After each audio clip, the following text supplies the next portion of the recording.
So hello everyone, it's Savneet Kaur and you are watching me on my channel Knowledge Pixels. So आज का जो हमारा topic है वो है अंडरस्टैंडिंग क्वाड्रिलेटरल्स. सो इस चैप्टर का पहले तो इंट्रो ले लेते हैं, ठीक है. You all have learned about three sided polygon, triangle, four sided polygon, rectangle, square, rhombus, parallelogram and so on. Five sided polygon, pentagon, six-sided polygon, hexagon, seven-sided polygon and so on. So did you all notice a thing in this?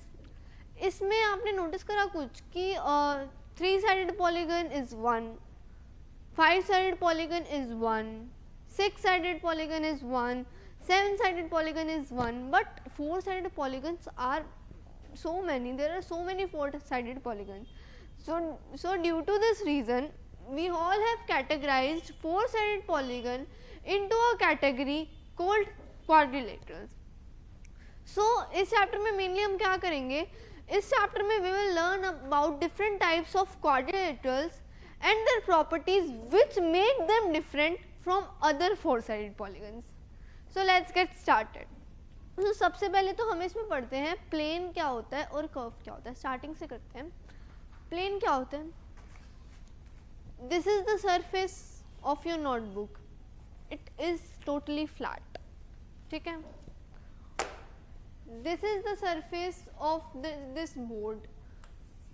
It is totally flat. It is flat. The surface of a table. The surface of a table. It is also flat. So the flat surfaces are known as plane. मतलब जो notebook का page है, this is plane. ये digital board screen है, this is plane. The surface of table, it is plane. ठीक है, वो planes में होता है. कर्व, ये पॉइंट A है. I started making a figure from this point and ended this figure on point B. Okay, did you notice something? I have not lifted the tip of my pen, tip of my stylus while making this figure. I could draw it like this also, right? I could do this, but that is what is called curve. A figure made without lifting of the tip of your pen or pencil is known as curve. मतलब आपकी जो tip होनी चाहिए आपकी pen pencil की, वो आपसे उठनी नहीं चाहिए एक बार भी. आपने कॉन्टिन्यूसली बनाना है उसे. ऐसे नहीं कि इधर ये बनाया और इधर ऐसे बनाया. No, this is curve. This is curve, but this and this is not a curve. ठीक है. अब कर्व्स के काफ़ी सारे टाइप्स होते हैं. सबसे पहले तो ये करते हैं, कुछ बहुत सारे स्टूडेंट्स को क्या लगता है कि ये जो फिगर्स होते हैं ना, सिर्फ यही कर्व्स होते हैं. इन फिगर्स को वो कर्व नहीं मानते, या इन फिगर्स को वो कर्व नहीं मानते. No, this figure and this figure is also a curve. A curve can either made entirely up of a मतलब कर्व से ही बना हो सकता है. A curve can be made entirely up of line segments and it can also be made partially up of line segments. मतलब यहाँ पे जो एक लाइन सेगमेंट ही मैंने यूज करा है, बाकी मैंने कर्व यूज करा है. फाइन. अब टाइप्स ऑफ कर्व्स पे आते हैं. There are 4 types of curve, but हम इसको दो डिफरेंट कैटेगरीज में पढ़ेंगे. हम टाइप्स ऑफ कर्व दो डिफरेंट कैटेगरीज में पढ़ेंगे. एक है हमारी category open and close curve की, वेयरएज दूसरी कैटेगरी है क्रॉस्ड एंड सिंपल कर्व की. फाइन. अब बाद में पता लग जाएगा आपको मैंने कैटेगरीज क्यों बनाई. ओपन कर्व क्या होता है? पता चल रहा है नाम से, जो ओपन हो, जिसका एक कोई हिस्सा ओपन हो, मतलब बंद ना हो जो कर्व, राइट. इसकी डेफिनेशन क्या है?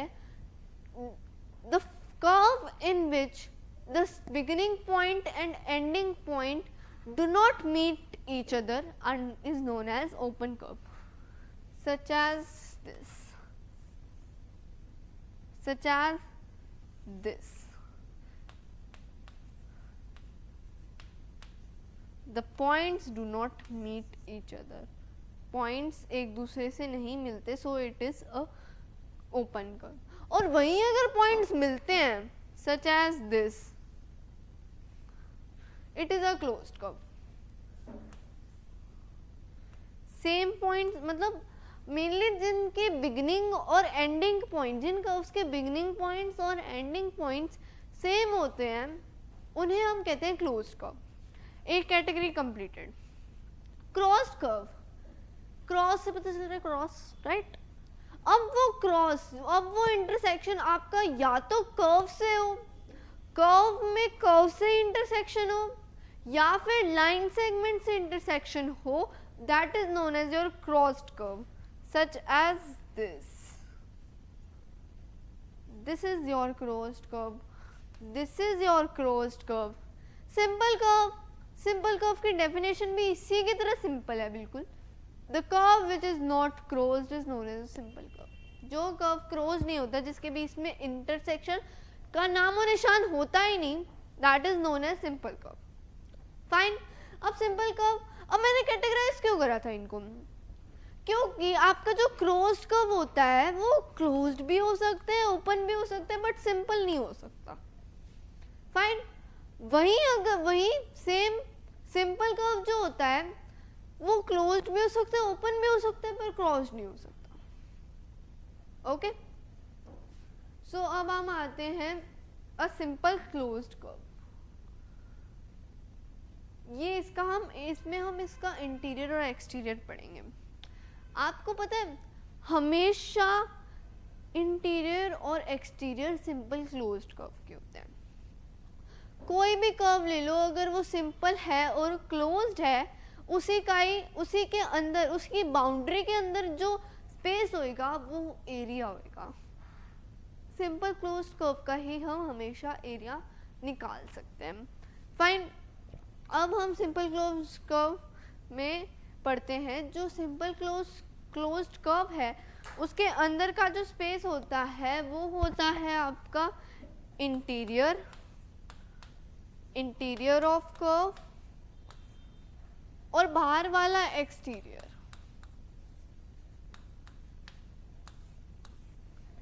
फाइन. जैसे मान लो यहाँ पे मैंने पॉइंट लिया, point A, this is interior point because अंदर है वो कर्व के. Point B, this is the exterior point. और वहीं अगर मैंने पॉइंट ले लिया यहाँ पे point C, so it would be the boundary of curve.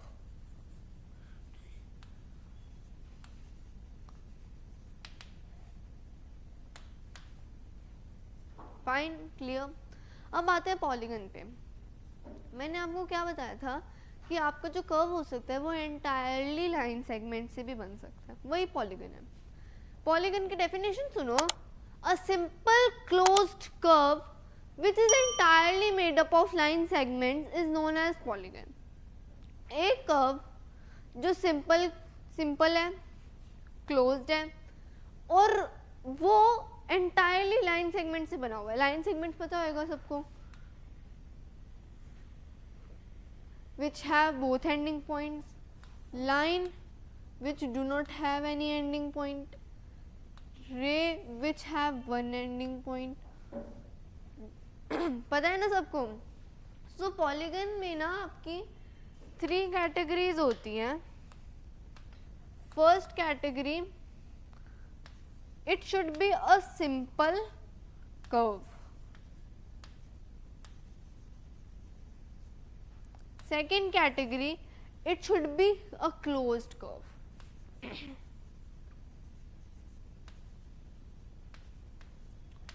And third category, it should be made up of line segments.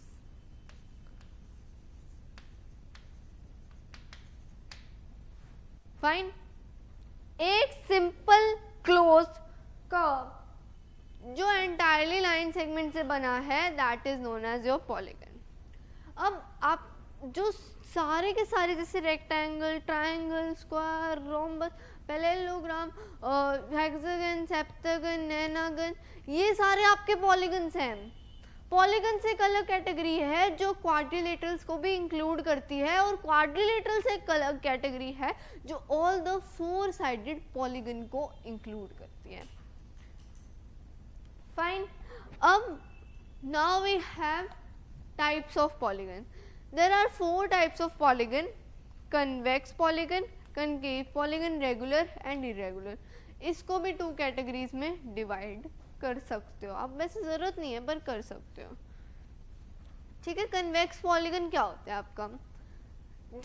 जिस पॉलीगन के सारे इंटीरियर एंगल लेस देन 180 होने चाहिए,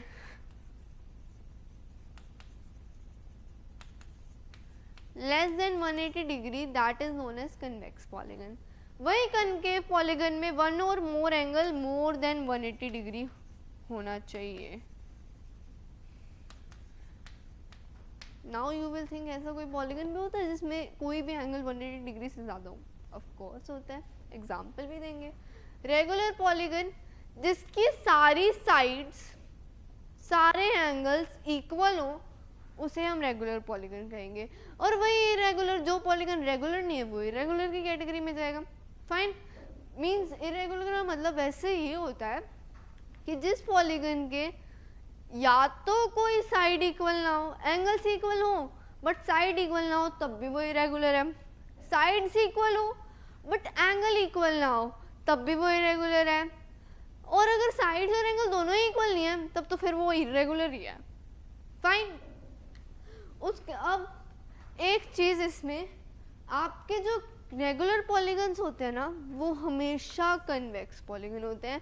रेगुलर पॉलीगन्स कभी भी कनकेव पॉलीगन्स नहीं होते।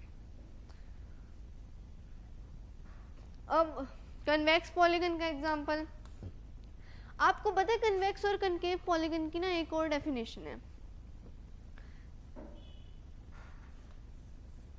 ये रेक्टेंगल है, ठीक है, ये कन्वेक्स पॉलीगन है, इसके जो डायगोनल्स हैं वो इसी के अंदर है।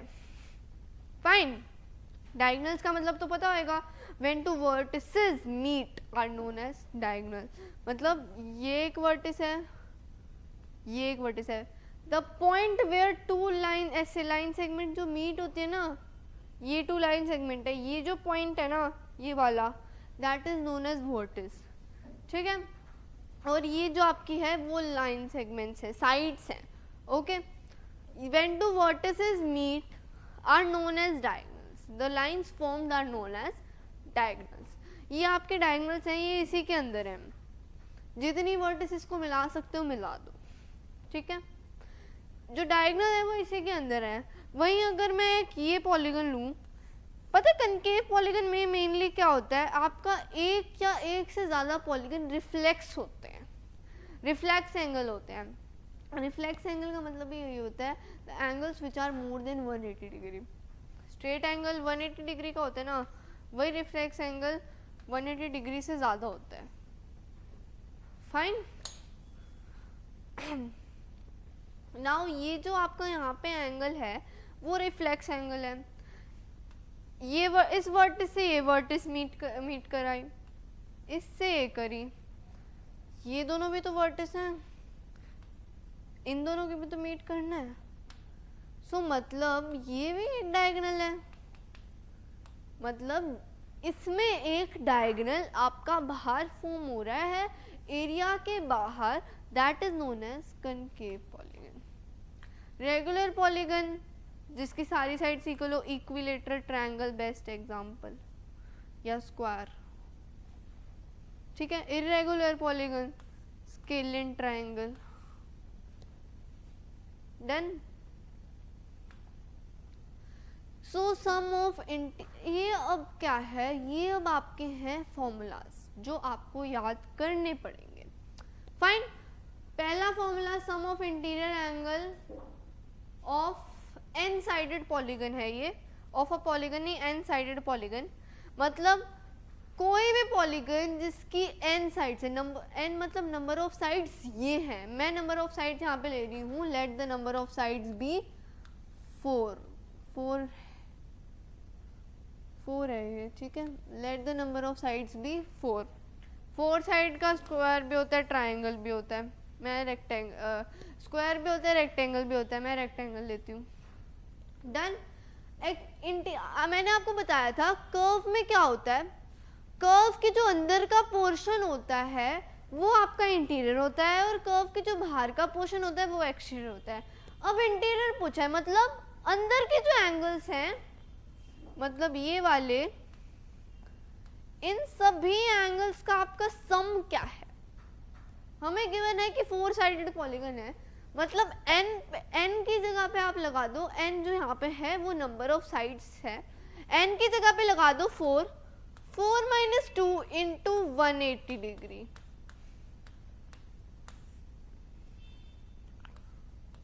आपका 2 इंटू 180 डिग्री हो जाएगा, which will be equal to 360 degrees.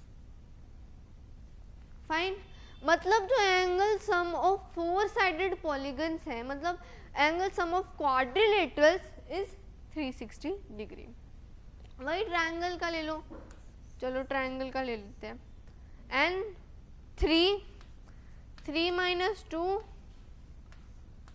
1 into 180 fine, ये तो हो गया। चलो now we have number of diagonals of n sided polygon. अब आपको n साइडेड पॉलीगन दिया है 11 आपको जो n साइडेड पॉलीगन है, मतलब उस पॉलीगन की साइड्स 11 है, ठीक है। अब 11 साइड बना के 11 साइडेड पॉलीगन बना के आप उसके डायगोनल्स ड्रॉ करोगे नहीं कि कितने डायगोनल्स हैं। उसके लिए we have a formula 11 into 11 minus 3 divided by 2। आपको पता है रेक्टेंगल की कितनी डायगोनल्स होती हैं, आप ये फॉर्मूला रेक्टेंगल से वेरीफाई भी कर सकते हो, such as 4 into 4 minus 3 divided by 2 which is 4 divided by 2 and 2 answer 2 diagonals. वही ये है 11 into 8 is equal to 88 divided by 2 44 diagonals. Fine, 44 diagonals होती हैं। Now each interior angle of a regular polygon of n side, ठीक है, n sided polygon के जो एक इंटीरियर एंगल है n साइडेड पॉलीगन का, उसके आपको क्या निकालने हैं, इंटीरियर एंगल। अब आपको ये तो पता चल गया सम क्या है, क्या होता है, मतलब आपको पता चल गया कि आपका सम 360 है, ठीक है, ये पता चल गया। और आपको ये पता है कि कितनी नंबर ऑफ साइड्स कितनी है, सच एज 4, तो इससे आप ईच इंटीरियर एंगल भी निकाल ही सकते हो, 4 9। बस जो sum of interior angle of N side polygon है ना, उसको आप न्यूमरेटर ले लो और जो नंबर ऑफ साइड्स है उसको डिनोमिनेटर ले लो। ये आपका फॉर्मूला नहीं है, ये एक जनरल नॉलेज है। All sum of all the exterior angle मतलब such as this is your triangle, this is the exterior angle of triangle, this is also the exterior angle and this is also the exterior angle of triangle। ये जो exterior angles हैं उनका सम हमेशा 360 degree रहेगा। Fine, now let's go to another topic, quadrilaterals, जो कि मैं आपको पहले एक्सप्लेन कर चुकी हूँ। Quadrilaterals are the 4 sided polygons.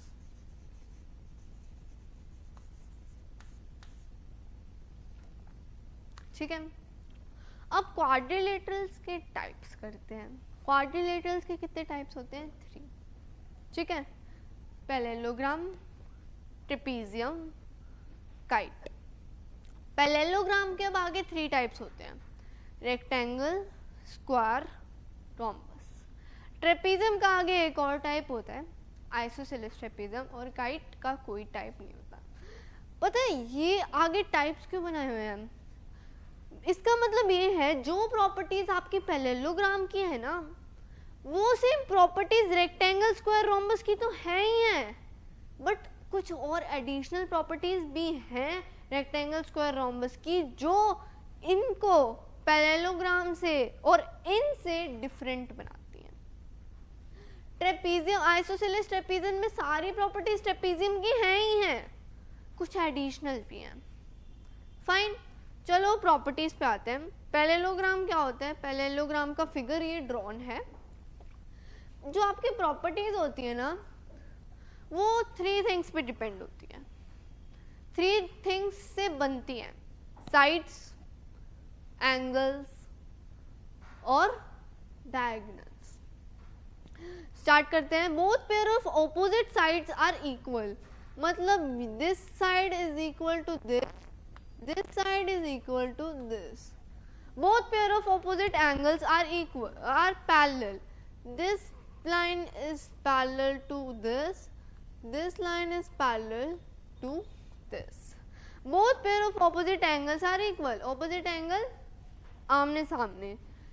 These angles are adjacent angles, not opposite angle. This angle A is equal to angle C. Angle B is equal to angle D. अब may be आप सबको पता होगा that corresponding angles and alternate interior angles, co-interior angles जो transversal से बनते हैं, ये 2 पैरेलल लाइंस हैं, ठीक है, ये 2 पैरेलल लाइंस हैं, इनके बीच ट्रांसवर्सल कट हुई। This and this angle are co-interior angles का sum 180 डिग्री होता है। This angle and this angle are alternate interior angles. This angle and this angle are corresponding angles. पता है alternate interior, alternate exterior angles are equal and corresponding angles are equal in parallel lines. सबको पता है, 7th में सबने पढ़ा है। Fine, सो आपकी ट्रांसवर्सल कट हुई, ये पहले लाइन है, यहाँ पे ट्रांसवर्सल कट हुई, ये 2 एंगल्स हैं, ठीक है, और ये भी 2 पैरेलल लाइंस हैं, यहाँ पे ट्रांसवर्सल कट हुई, ये 2 एंगल्स हैं, इनका सम 180 डिग्री होएगा ना। वही सेम इसको रोम्बस आप पैरेललोग्राम बना दो। ये भी तो 2 लाइंस पैरेलल है ना, पैरेलल लाइंस हैं, ये 2 ट्रांसवर्सल कट हुई मान लो, है ना, 2 पैरेलल लाइंस, मतलब ये जो है, ये जो एंगल्स हैं 2, वो आपके को इंटीरियर एंगल्स हैं, which means the some is 180। मतलब वही हमारी अगली लाइन कह रही है, the adjacent angles, this angle and this angle are 180 degree, this angle and this angle are 180 degree, and so on, this and this and this to this. Diagonals bisect each other, मतलब diagonals cut each other equally. ये इसका मतलब ये नहीं है कि diagonals आपके angles को भी कट करेंगे इक्वली, नो। अगर ऐसा होता तो आपके जो डायगोनल तो आप वहाँ पे लिखा होता कि diagonals bisect each other and angles equally, okay. So ये आपका यहाँ पे लिखा होता, बट यहाँ पे नहीं लिखा, मतलब diagonals cut each other equally, मतलब ये एक डायगोनल है, ये इस लाइन को कट करिए, this line and this line and this line would be equal, this line and this line would be equal. Fine, समझ आया सबको? Now adjacent angles are supplementary मतलब 180 डिग्री। नाउ अब रेक्टेंगल किसका टाइप है? इतनी छोटी प्रॉपर्टीज नहीं है ये, पैरेललोग्राम की प्रॉपर्टीज तो लगेंगी ही लगेंगी इसमें, जो पैरेललोग्राम की 5 प्रॉपर्टीज हैं, बाकी एडिशनल प्रॉपर्टीज ये हैं, ओके। ईच इंटीरियर एंगल, इसमें जो ईच इंटीरियर एंगल होता है वो 90 डिग्री का होता है, ठीक है। Diagonals are equal in length, जो डायगनल्स होते हैं दो, they both are equal in length. Parallelogram की प्रॉपर्टीज भी लगेंगी इसमें, this side and this side are parallel, this side and this side are equal, this side and this side are parallel and equal, ठीक है। This angle is equal to this angle is this angle is equal to this and this angle are 180 degree, diagonals bisect each other, diagonals bisect करती हैं एक दूसरे को, this is equal to this and this is equal to this, okay, diagonals equal भी है length में, fine। now rhombus है, now rhombus, so what rhombus says, all the sides are equal in length, this side is equal to this and this, आपकी जो सारी sides हैं वो equal होती हैं लेंथ में।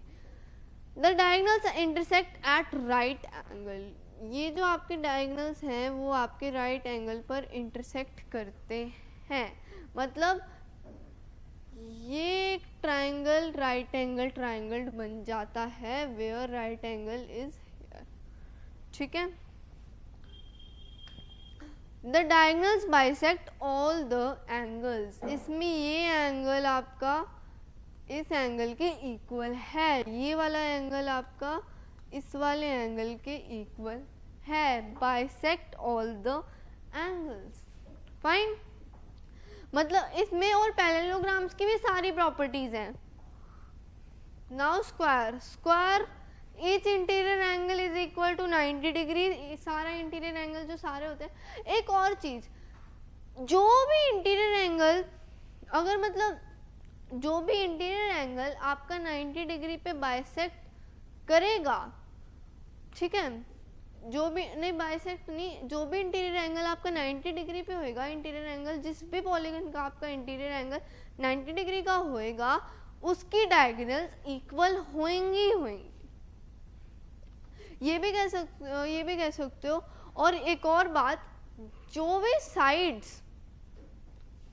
साइड्स आपकी सारी इक्वल होंगी, उसमें जो क्या होएगा, चलो छोड़ो, all the sides are equal in length, sides आपकी सारी लेंथ में इक्वल होती हैं, diagonals are equal in length, diagonal equal होंगे, diagonals intersect at right angle. मैं ये कह रही थी कि जो भी साइड, अगर सारी साइड्स इक्वल हैं तो डायगोनल्स आपके राइट एंगल पे इंटरसेक्ट करेंगे, this will form a right angle, ठीक है। Diagonals bisect all the angles, dissect angles को बाइसेक्ट करेंगे, अगर आपकी सारी साइड्स इक्वल हैं तो डायगोनल्स बाइसेक्ट करेंगे एंगल्स को भी। डन, पैरेललोग्राम वाला category done. Now let's come to trapezium. Trapezium में सबसे पहले तो ये देखो, ठीक है, one pair of opposite lines are parallel, this line to this line, one pair of opposite lines are parallel, ठीक है। इसमें क्या होता है, इसमें आपका ना एक बेसिस होता है, ट्रेपीजियम में आपके होते हैं बेसिस, यहाँ पे है adjacent angles not on the basis are supplementary, adjacent angles not on the bases are supplementary, which means ये जो आपकी parallel line होती है, these are bases, and this angle and this angle are 180 degree, whereas this angle and this angle are 180 degree, fine। अब isosceles trapezium, isosceles trapezium में one pair of opposite side parallel तो है, ये वाला angle 180 degree का है, ये वाला एंगल 180 डिग्री का है, सम 180 डिग्री है। Angles on the same base are equal, angle same base lines which are parallel, मतलब angle this angle and this angle are equal. Fine. Diagonals are equal in length. जो इनके diagonals होते हैं वो equal होते हैं length में. Fine. This also done. Now it's time for kite. Kite सबसे इजी है, मतलब टिपिकल भी है बट इसके इतने क्वेश्चंस नहीं आते. सो ये आपका एक काइट है. काइट में क्या होता है, काइट है ना,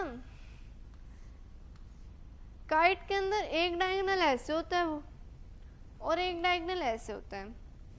ठीक है, सारी वर्टिसेस मिल रही है ना. The diagonals of kite intersect at right angle.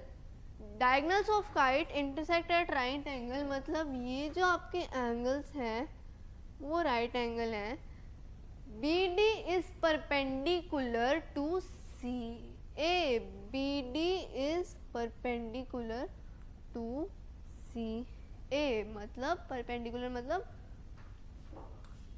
it means this also 90 degree, this also 90 degree. Angle B is equal to angle D. ये जो एंगल्स ऑपोजिट एंगल्स होते हैं, वन आप ये कह सकते हो one pair of opposite angles are equal. This and this angle are equal. OB is equal to OD. मतलब ये क्योंकि the diagonals of kite intersect at right angle. आप ये भी लिख सकते हो the diagonals of kite bisect one of the diagonal.